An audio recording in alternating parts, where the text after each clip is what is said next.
Noon, uso ang ligawan. Pero ngayon, uso ang agawan. Nakakalungkot lang isipin na parang nagbago na ang takbo ng buhay natin. Pagdating sa pag-ibig o pag-aasawa, noon, ang tamis-tamis ng ligawan ng mga lalaki sa mga babae. Yung tipong pinapahalagahan talaga ang isa't isa. Binibigyan ng effort at oras. Ngayon, parang kompetisyon na lang. Uso na ang agawan. Para na lang laro. Kung sino ang unang makalusot, siya ang panalo. Kung sino ang magaling, siya ang pipiliin. Nakakamiss lang na noong unang panahon, yung ligawan punong-puno ng respeto.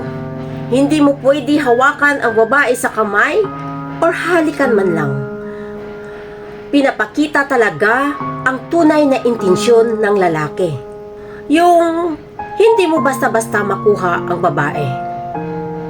Kailangan mo muna ipakita na seryoso ka bago ka tatanggapin ng pagpapakita ng tunay na pagmamahal bago maging kayo. Pero ngayon, parang nawala na yung essence. Parang gamit na lang. Pwede mo na isauli ang iyong asawa kapag irresponsable siya.